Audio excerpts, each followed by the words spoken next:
الحمد لله وكفى وسلام على عباده الذين اصطفى أما بعد فأعوذ بالله من الشيطان الرجيم بسم الله الرحمن الرحيم إنما يخشى الله من عباده العلماء وقال النبي رسول الله صلى الله عليه وسلم خيركم من تعلم القرآن وعلمه وقال الله تعالى في شان حبيبه إن الله وملائكته يصلون على النبي يا أيها الذين آمنوا صلوا عليه وسلموا تسليما সকলে মহব্বতের সাথে দুরূদ ইব্রাহিম পাঠ করি আল্লাহুম্মা সাল্লি আলা মুহাম্মাদিন ওয়া আলা আলি মুহাম্মাদ কামা সাল্লাইতা আলা ইব্রাহিম ওয়া আলা আলি ইব্রাহিম ইন্নাকা হামিদুম মাজিদ اللهم بارك على محمد وعلى آل محمد كما باركت على إبراهيم وعلى آل إبراهيم إنك حميد مجيد সম্মানিত হাজিরিন, মহান আল্লাহ সুবহানাহু ওয়া তাআলা দরবারে লাখ কোটি শুকরিয়া যে আল্লাহ তাআলা জাল্লা শানুহু আমাদেরকে মায়া করে ইহসান করে দুনিয়ার সকল গুনাহের কাজ থেকে বিরত রেখে আল্লাহ তাআলা জাল্লা শানুহুর ঘরে আগে আগে আসা এবং বসার মতন সুবর্ণ সুযোগ করে দিয়েছেন। সেই সুবহানাহু ওয়া তাআলা দরবারে কালিমাতুশ শুকর হিসাবে আমরা সকলেই অন্তরের অন্তরস্থল থেকে কালিমাতুশ শুকর আদায় করি, সকলেই জবান খুলে দিয়ে বলি আলহামদুলিল্লাহ। সম্মানিত হাজিরিন, কোরআনুল কারীম থেকে খুতবার মধ্যে সূরাতুল ফাতিরের 28 নম্বর আয়াতে কারিমা তেলাওয়াত করছি। সূরাতুল ফাতিরের 28 নম্বর আয়াতের কিছু অংশ তেলাওয়াত করছি। নবী মুহাম্মদ রাসূলুল্লাহ সাল্লাল্লাহু আলাইহি সাল্লামের অসংখ্য হাদিস থেকে ছোট্ট একখানা হাদিস আপনাদের সামনে তেলাওয়াত করছি। তেলাওয়াতকৃত আয়াত এবং হাদিস তেলাওয়াত করার মাকসাদ উদ্দেশ্য হইতেছে ইলম শিক্ষা করা গুরুত্ব এবং উলামায়ে কেরামের সম্মান কি, মর্যাদা কি এবং তাদের সাথে আমাদের আচরণ কেমন হওয়া প্রয়োজন, এই বিষয়ে যদি অনেকবার অনেক জুমায় এই বিষয়ে আলোচনা হয়েছে, হয়তোবা আমাদের অনেকেরই অনেক আলোচনা মনে আছে, আবার অনেক আলোচনা মনে নাই। এই জন্য আবার আজকের এই বিষয়ে আলোচনা করার উদ্দেশ্য মাকসাদ হইতেছে আমরা কতটুকু ইলম শিক্ষা গ্রহণ করতে পারছি, অথবা আমাদের ইলম শিক্ষার প্রয়োজন আছে কিনা। যদি আজকের আলোচনাটি মনোযোগ সহকারে আমরা শুনি, তাহলে আশা করি ইনশাআল্লাহ প্রত্যেকের দিলের মধ্যে অন্তত এটা জাগ্রত হবে যে আমার ইলমে দ্বীন শিক্ষা আমার জন্য জরুরি, আমার আহাল পরিবার পরিজন যারা আছে তো তাদেরকেও ইলম শিখানো জরুরি। दोस्तों अहबाब, প্রথমে একটি কথা আমরা জেনে নিই, দুনিয়ার মধ্যে সবচেয়ে দামি কোন ব্যক্তি? আমি আপনি তো মনে করি দুনিয়ার মধ্যে সবচেয়ে দামি হয়ে গেছে ওই ব্যক্তি যার কাছে প্রচুর পরিমাণে অর্থ সম্পদ আছে, যার কাছে প্রচুর পরিমাণ ক্ষমতা আছে। এই ব্যক্তি মনে হয় দুনিয়ার মধ্যে সবচেয়ে দামি। কিন্তু দোস্ত হাবাব, আমার আপনার চিন্তাধারা বুঝার মধ্যে ভুল আছে। নবী মুহাম্মদ রাসূলুল্লাহ সাল্লাল্লাহু আলাইহি ওয়াসাল্লাম হাদিসের মধ্যে বলেন, দুনিয়ার মধ্যে সবচেয়ে দামি, সবচেয়ে উত্তম হইতেছে ওই ব্যক্তি, খায়রুকুম মান তাআল্লামাল কুরআনা ওয়া আল্লামা। নবী মুহাম্মদ রাসূলুল্লাহ সাল্লাল্লাহু আলাইহি ওয়াসাল্লাম বলেন, তোমাদের মধ্যে সর্বোত্তম ওই ব্যক্তি যে ব্যক্তি নিজে কোরআনে কারীম শিক্ষা গ্রহণ করবে এবং অপরকে শিক্ষা দিবে। হাসান বসরি রাহমাতুল্লাহি আলাইহি বলেন, এই হাদিস দ্বারা এটা প্রমাণিত, দুনিয়ার মধ্যে সবচেয়ে দামি হইতেছে ওই ব্যক্তি যে ব্যক্তি নিজে আল্লাহর দ্বীন শিক্ষা গ্রহণ করবে এবং অপরকে শিক্ষা দিবে।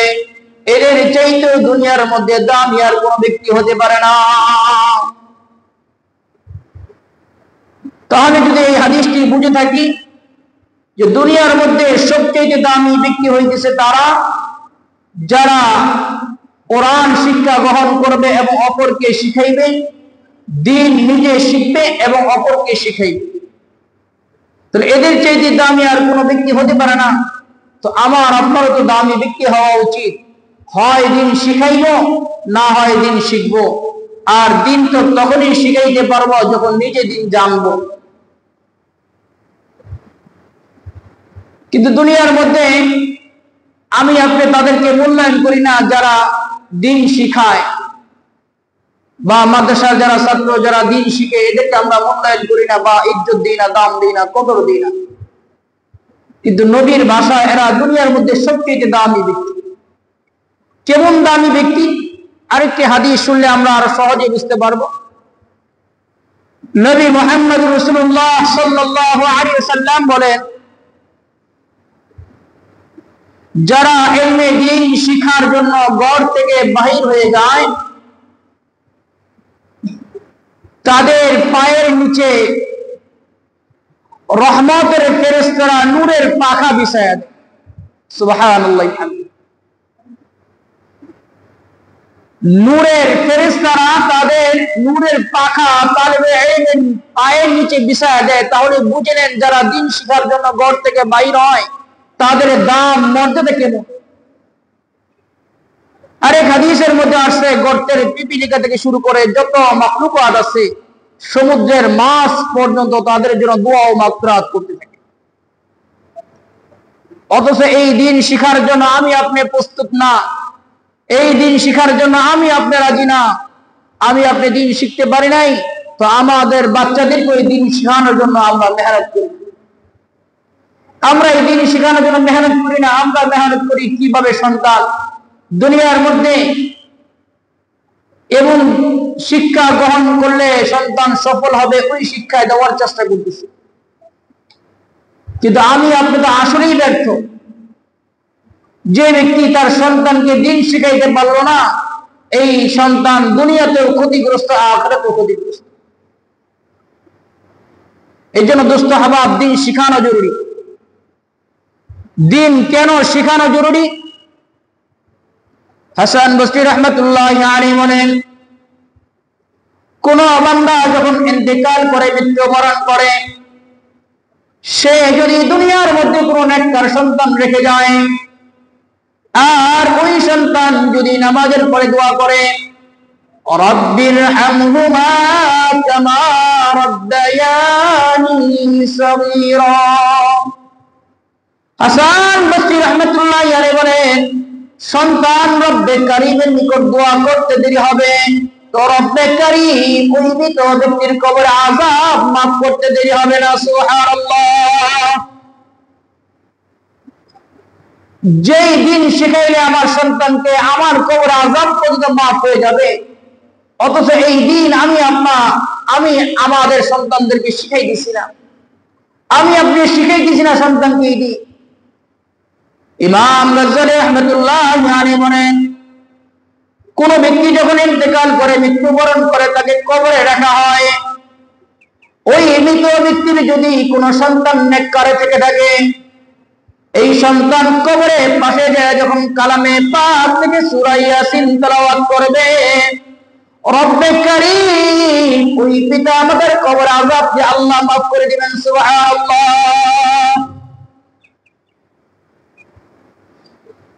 মাঝে মাঝে সন্তান যখন কবরের পাশে যায় দাঁড়ায় সূরাতুল ফাতিহা পড়বে, কোরআনে কারীম থেকে আয়াত তেলাওয়াত করবে, কোরআনে কারীম থেকে সূরা তেলাওয়াত করবে, ইমাম গজ্জালী রাহমাতুল্লাহ আলাইহি বলেন, দুনিয়ার মধ্যে যদি কোনো গুনাহ করার কারণে, অন্যায় করার কারণে ওই কবরবাসীর উপরে কোনো আযাব নির্ধারিত হয়ে যায়, কিন্তু নেককার সন্তান তার কবরের পাশে যায় কোরআনে কারীম তেলাওয়াত করার বরকতে আল্লাহ তাআলা ওই কবরবাসীকে আল্লাহ কবরে আযাব মাফ করে দিবেন। সুবহানাল্লাহ।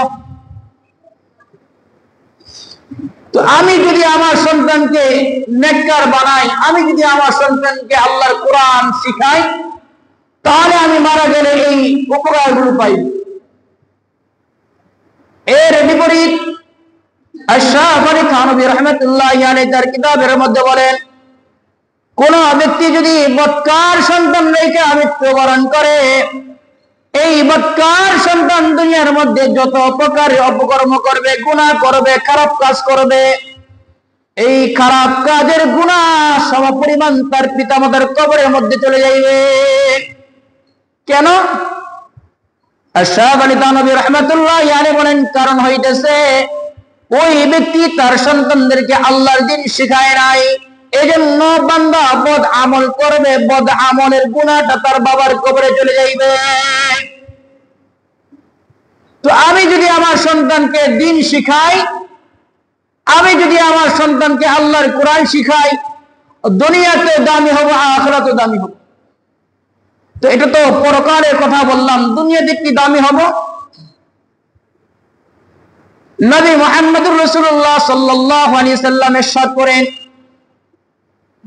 দুনিয়ার মধ্যে যখন কোনো বাচ্চা সন্তান, ছোট বাচ্চারা কোরআনে কারীম তেলাওয়াত করে বা শিখে, যখন পড়ে বিসমিল্লাহির রহমানির রহিম, বান্দা তেলাওয়াত করতেছে, ছোট মাসুম বাচ্চা তেলাওয়াত করতেছে, রব্বে কারীম ফেরেশতাদেরকে হুকুম করেন, ও আমার ফেরেশতারা, তোমরা দেখো তো এর মা বাবাকে।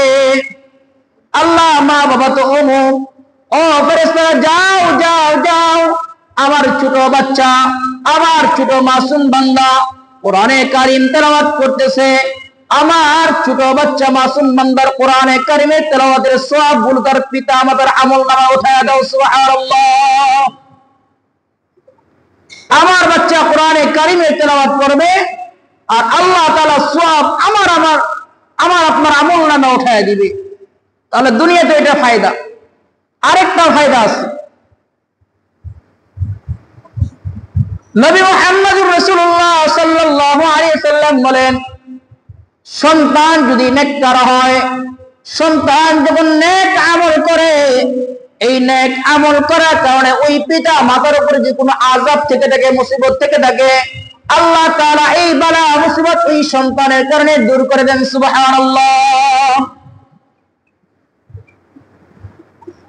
কত দুনিয়ার মধ্যে ফায়দা নেবেন আর আখিরাতের মধ্যে ফায়দা নেবেন, বহু ফায়দা, যেগুলো আলোচনা করে শেষ করা সম্ভব না। এত ফায়দা থাকার পরেও আমি আপনি ব্যর্থ, যারা এখনো তার সন্তানদেরকে কোরআন শিখাইতে পারি নাই, যারা এখনো সন্তানকে সহিহ শুদ্ধভাবে কোরআন শিখাইতে পারি নাই। আমার সন্তান কিভাবে নামাজ পড়বে তো আমি শিখাইতে পারি নাই, আমি ব্যর্থ। নিজেকে যতই সফল মনে করি, নিজেকে যতই দামি মনে করি, কিন্তু আল্লাহ নবীর হাদিস অনুযায়ী আমি ব্যর্থ। কেন আমাদের সন্তানকে দ্বীন শিখাইবো? আরেকটি হাদিস বলি, এই হাদিসটি দিলের মধ্যে গেঁথে নেবেন। যখনই সন্তানকে দুনিয়ার শিক্ষা দেওয়ার জন্য যাইবেন, তো হাদিসটাকে স্মরণ করবেন। নবী মুহাম্মদুর রাসূলুল্লাহ সাল্লাল্লাহু আলাইহি ওয়াসাল্লাম ইরশাদ করেন, যখন কোন নারী জাহান্নামী ফয়সালা হয়ে যাবে, যখন কোন নারী বদ আমলের কারণে জাহান্নামের ফয়সালা হয়ে যাবে, ওই নারী আল্লাহকে ডেকে বলবে, আল্লাহ, আমি দুনিয়াতে গুনাহ করার কারণে আজকে আমি একা জাহান্নামে যাইব না, আমি আমার অভিভাবক 4 জনকে সাথে নিয়ে জাহান্নামে যাইতে চাই। নবী মুহাম্মদ রাসূলুল্লাহ সাল্লাল্লাহু আলাইহি ওয়াসাল্লাম বলেন, আল্লাহ তাআলা ওই নারীকে ডেকে বলবেন, কাকে কাকে জাহান্নামে নিয়ে যাইতে চাও এবং কেন? মহিলা প্রথম অভিযোগ করবে, নারী প্রথম অভিযোগ করবে, আল্লাহ, দুনিয়ার মধ্যে এমন কোন যদি কাজ করতাম যেটা করার কারণে আমার বাবার মান সম্মান চলে যেত, তো আমার বাবা আমাকে শাসন করত, কিন্তু আল্লাহ, আমি যে তোমার সাথে নাফরমানি করতেছিলাম, আমি যে তোমার সাথে নাফরমানি করতেছি, গুনাহ করতেছি, আমার বাবা কোনদিন আমাকে এর জন্য শাসন করে নাই। আজকে যদি গুনার কারণে জাহান্নামে যাইতে হয়, তো আমি আমার বাবাকে নিয়ে জাহান্নামে যাইব। ওই নারীর অভিযোগ যদি সত্য হয়ে থাকে, তো রব্বে কারীম ফেরেশতাদেরকে হুকুম করবেন, যাও যাও যাও, এর বাবা কোথায়? বলবেন, আল্লাহ, এর বাবা তো জান্নাতি, যাও জান্নাত থেকে বাহির করে জাহান্নামে নিক্ষেপ করে দাও। নাউযুবিল্লাহ, কি মারাত্মক কথা! আমি যদি আমার কন্যা সন্তানকে দ্বীন না শিখাই, আমি যদি আমার কন্যা সন্তানকে দ্বীন না শিখাই, তাহলে এই কন্যা সন্তান যদি গুনার কারণে জাহান্নামী হয়ে যায়, আর আমি যদি নেকের কারণে জান্নাতি হয়ে যাই, তো জান্নাত থেকে বাহির করে জাহান্নামে নিক্ষেপ করা হবে। 2 নম্বর, নবী মুহাম্মদ রাসূলুল্লাহ সাল্লাল্লাহু আলাইহি ওয়াসাল্লাম বলেন, ওই মহিলা বলবে, আল্লাহ, দুনিয়ার মধ্যে বাবার পরে সবচেয়ে বড় শাসন করত বা বড় ভাই, বাবার পরেই বড় ভাই শাসন করত, আমি যদি এমন কোন কাজ করতাম যেটা সমাজের মধ্যে মুখ দেখানো যেত না, সমাজের মধ্যে অপমানিত হইতে হইত, লাঞ্ছিত হইতে হইত, আমার বড় ভাই আমাকে শাসন করত, আল্লাহ, কিন্তু আমি যে তোমার সাথে নাফরমানি করছি, আমার বড় ভাই কোনদিন আমাকে শাসন করে নাই। আল্লাহ হুকুম করবেন ফেরেশতাদেরকে, যাও যাও, দেখো এর বড় ভাই কোথায়। যদি তদন্ত করে দেখা যায় বড় ভাই কোনদিন তাকে শাসন করে নাই, দিন শিখানোর জন্য মেহনত করে নাই, ওই বড় ভাই যদি জান্নাতে হয়ে যায়, তো জান্নাত থেকে বাহির করে জাহান্নামে দেওয়া হবে। 3 নম্বর, স্বামী যারা হয়ে গেছি, আমরা তো মনে করি যারা স্বামী হয়ে গেছি, আমরা মনে করি এরা আনছি, বিয়ে করছি, এ শুধু রান্নাবাড়ি করবে, ঘর গুছাইবে, বাস, এতটুকু। কিন্তু দোস্ত হাবাব, আমাদের স্ত্রীর হক কয়টা এটা বহু পুরুষই জানে না, বহু পুরুষই জানে না স্ত্রীর হক গুলো কয়টা। স্ত্রীর হক যদি আমি আপনি আদায় না করি, কিয়ামতের ময়দানে আল্লাহর আদালতের দ্বারা কঠিন জবাবদিহি করতে হবে। এর মধ্যে 1 নম্বর হক হইতেছে স্ত্রীর। আমাদের যাদের স্ত্রী আছে, স্ত্রীদেরকে দিন মোতাবেক চালানো, এটা স্বামীর হক, এটা স্ত্রীর প্রাপ্য। স্ত্রীকে বুঝাই দিতে হবে, সে যেন সুন্দরভাবে পর্দা সহকারে দিন অনুযায়ী চলতে পারে। হ্যাঁ, আমি আপনি মেহনত করার দরকার করবো, এরপরে যদি স্ত্রী কোনো গোপনে গুনাহ করে, এর জন্য দায়ী হবে সে, এর জন্য স্বামী দায়ী হবে না। তাহলে 3 নম্বর হইতেছে, স্ত্রী স্বামীর কাছে আল্লাহর দরবারে অভিযোগ করবে, আল্লাহ, দুনিয়ার মধ্যে যদি এমন কোন কাজ করতাম যেটা স্বামীর স্বার্থের আঘাত করে, স্বামীর সংসারের মধ্যে অশান্তি হবে, তো স্বামী আমাকে শাসন করত, কিন্তু রব্বে কারীম, আমি যে তোমার সাথে নাফরমানি করতেছিলাম, আমি যে গুনাহ করতেছিলাম, আমার স্বামী কোনদিন আমাকে বাধা দেয় নাই। আল্লাহ তাআলা ফেরেশতাদের হুকুম করবেন, যাও এর স্বামীকে খুঁজে নিয়ে আসো। যদি অভিযোগ সত্য হয়ে থাকে আর স্বামী যদি জান্নাতি হয়ে থাকে, তো জান্নাত থেকে বাহির করে জাহান্নামে নিক্ষেপ করা হবে। নাউযুবিল্লাহ। 4 নম্বর, যারা বড় সন্তান, যারা বড় সন্তান হয়ে গেছি, মা যদি কোনো ভুল করে সাথে সাথে মাকে ভুল সংশোধন করে দিই, ধরিয়ে দিই, রাগারাগি করি, বকাবাজি করি, উচ্চ আওয়াজে কথা বলি, কিন্তু মা যে দিনকে দিন নামাজ পড়তেছে না, দিনকে দিন গুনাহ করতেছে, কোনদিন বড় সন্তান মাকে বলে নাই মা তুমি এটা করো কেন? এটা যদি তুমি করো রব্বে কারীমের সাথে নাফরমানি হবে, কবরে আযাব হবে, জাহান্নামের আগুন ভোগ করতে হবে। কোনদিন সন্তান তার মাকে বলে নাই। এই জন্য মা সন্তানের বিরুদ্ধে আল্লাহর দরবারে অভিযোগ করবে। দোস্ত আহবাব, নবী মুহাম্মদ রাসূলুল্লাহ সাল্লাল্লাহু আলাইহি সাল্লামের হাদিস দ্বারা আমরা জানতে পারলাম, যদি কোন মহিলা জাহান্নামী হয়ে যায়, 4 জন পুরুষকে জান্নাত থেকে বাহির করে জাহান্নামে নিয়ে যাইবে, যদি অভিযোগগুলো সত্য হয়ে থাকে।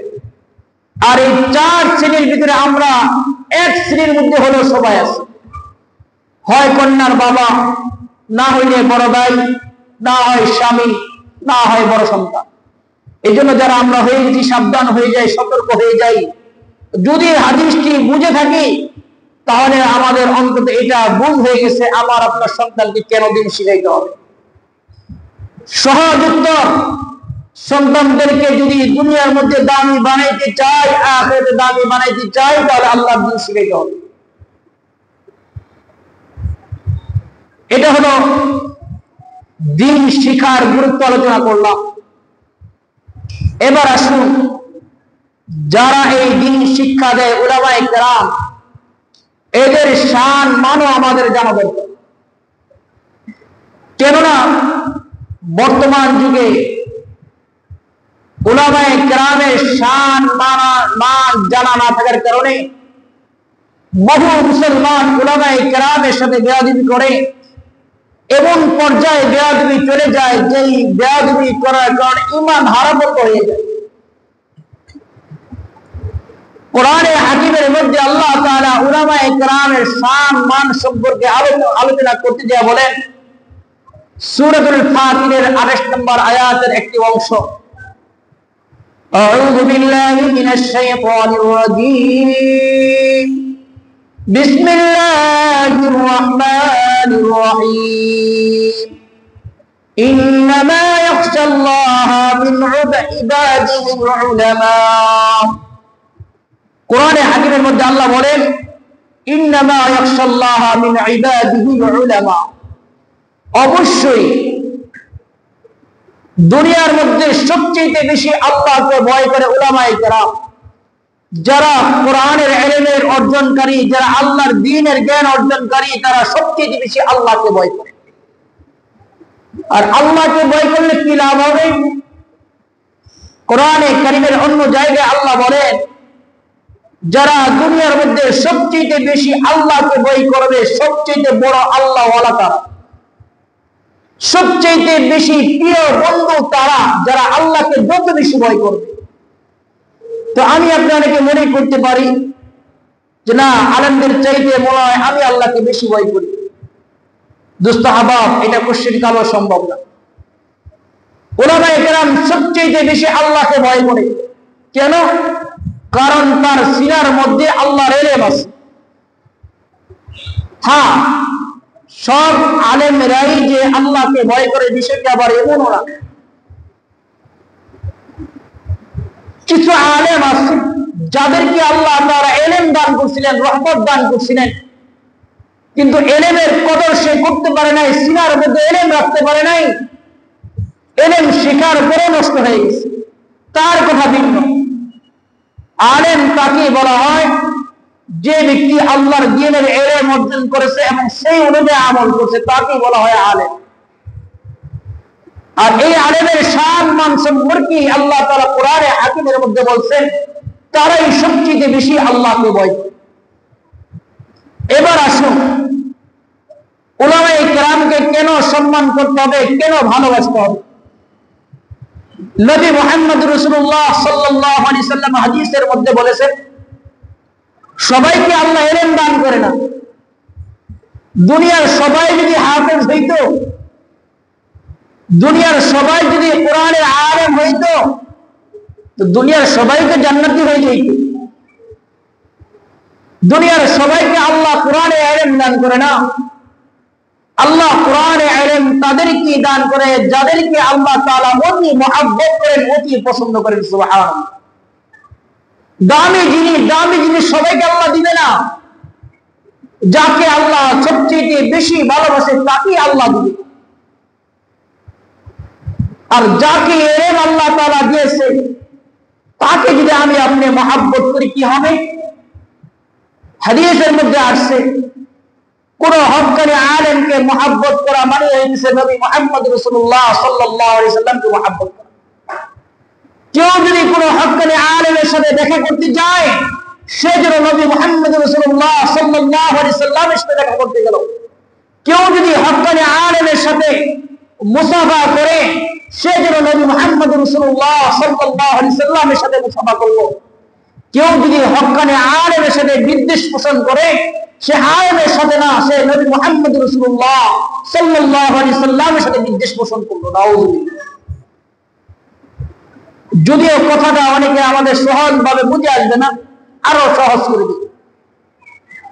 নবী মুহাম্মদ রাসূলুল্লাহ সাল্লাল্লাহু আলাইহি সাল্লাম হাদিসের মধ্যে বলেন, ইন্নাল উলামা ওয়ারাসাতুল আম্বিয়া। প্রত্যেকের ওয়ারিস দুনিয়ার মধ্যে আছে। বাবার যে সম্পদ দুনিয়াতে রেখে দেবে, এটার ওয়ারিসের মালিক হইতেছে সন্তান, এটা ওয়ারিসের মালিক হইতেছে স্ত্রী। কিন্তু নবী মুহাম্মদ রাসূলুল্লাহ সাল্লাল্লাহু আলাইহি সাল্লাম বলেন, আমারও ওয়ারিস আছে দুনিয়ার মধ্যে, আর এই ওয়ারিস পাবে উলামায়ে কেরাম। তাহলে নবীর ওয়ারিস কারা? উলামায়ে কেরাম। কিসের ওয়ারিস? সম্পদের ওয়ারিস না। নবী মুহাম্মদ রাসূলুল্লাহ সাল্লাল্লাহু আলাইহি সাল্লাম বলেন, আল্লাহ তাআলা আমাকে যে ইলম দিয়েছেন, এই ইলমের ওয়ারিস হচ্ছে উলামায়ে কেরাম। আর আল্লাহ তাআলা এই ওয়ারিস তাদেরকে বানাইবেন যাদেরকে আল্লাহ তাআলা জমানার মধ্যে সর্বশ্রেষ্ঠ বলে বিবেচিত করবেন। কেননা প্রথমে হাদিসটি বলেছি, খায়রুকুম মান তাআল্লামাল কুরআনা ওয়া আল্লামা। দুনিয়ার মধ্যে সর্বোত্তম ওই ব্যক্তি যে ব্যক্তি নিজে কোরআন শিক্ষা গ্রহণ করবে এবং অপরকে শিক্ষা দিবে। এই হাদিস দ্বারা স্পষ্ট বোঝা যায় আল্লাহ তাআলা দুনিয়ার মধ্যে ওই সমস্ত বান্দা বান্দীদেরকে ইলম দান করবেন, কোরআন ইলম দান করবেন যারা দুনিয়ার মধ্যে সবচেয়ে সর্বশ্রেষ্ঠ মানুষ। যদি আজকের আলোচনা সংক্ষিপ্ত আলোচনা বুঝে থাকি, তাহলে অন্তত হলেও আমরা এটা বুঝতে পারছি আমাদের সন্তানগুলোকে কেন দিন শিখাইতে হবে, এবং আমার আপনার উচিত হইতেছে উলামায়ে কেরামকে সম্মান করা, ভালোবাসা, মহব্বত করা। সর্বশেষ কথা, আমাদের সন্তানদেরকে যারা শিক্ষা দেয়, যাদেরকে আমরা উস্তাদ বলি বা শিক্ষক বলি বা স্যার বলি, যেই ভাষায় আমরা চিনি না কেন, কখনই আমার সন্তানের উস্তাদের সাথে সন্তান যেন কুশ্চিন কালো বেয়াদবি না করে। এটা আমাদের গুরুত্ব সহকারে দেখতে হবে। সন্তানকে তালিম দিতে হবে। সন্তান যখন উস্তাদের ব্যাপারে, স্যারের ব্যাপারে, মাস্টারের ব্যাপারে আমার কাছে নালিশ দিবে, তো বলতে হবে খবরদার, উস্তাদের ব্যাপারে কথা বলা যাইবে না। হ্যাঁ, উস্তাদের ব্যাপারে যে এমন কোনো অভিযোগ করে, এটা আপনি নিজে যাচাই বাছাই করবেন। কিন্তু সন্তানকে কোনো বেয়াদবি করার জন্য সন্তানকে বলা যাবে না। কেন বলা যাবে না? হাদিসের মধ্যে আসছে, ইমাম বাইহাকি রাহমাতুল্লাহি আলাইহি বলেন, কোন ছাত্র যদি, কোন উস্তাদ যদি কোন ছাত্রের উপরে নারাজ হয়ে যায়, কোন উস্তাদ যদি ছাত্রের উপরে নারাজ হয়ে বদদুয়া দেয়, ওই ছাত্র আল্লাহ পাকের ইলম থেকে মাহরুম হয়ে যাবে। নাউযুবিল্লাহ। উস্তাদের বদদুয়া যদি কোন ছাত্রের উপরে পড়ে যায়, এই ছাত্র কোনদিন আল্লাহর দ্বীন শিখতে পারবে না। দুনিয়ার মধ্যে যতই বড় হোক না কেন, যতই শিক্ষিত হোক না কেন, কিন্তু আল্লাহর দ্বীন এই বান্দা পাইবে না। এর জন্য কোশ্চিন কেন আমাদের সন্তান যেন উস্তাদের সাথে বেয়াদবি না করে। 2 নাম্বার, সন্তান অভিযোগ দিবে, যাচাই বাছাই করবো আমরা, কিন্তু আমাদের আচরণ যেন কখনো উস্তাদের সাথে বেয়াদবি না হয়। আমার আচরণ যদি উস্তাদের সাথে বেয়াদবি হয়ে যায়, ওই উস্তাদ কোনোদিন আমার সন্তানের জন্য নেক দোয়া দিবে না, বরং বদদুয়াই দিবে। আল্লাহ তাআলা আমাদের কথাগুলো সকলকে বুঝার তৌফিক দান করুন এবং সেই অনুযায়ী আমাদের সকলকে আমল করার তৌফিক দান করুন। সকলে বলি আমিন। ওয়া আখিরু দাওয়ানা আলহামদুলিল্লাহি রাব্বিল আলামিন। যাদের সুন্নাত বাগের আদায় করি আমরা।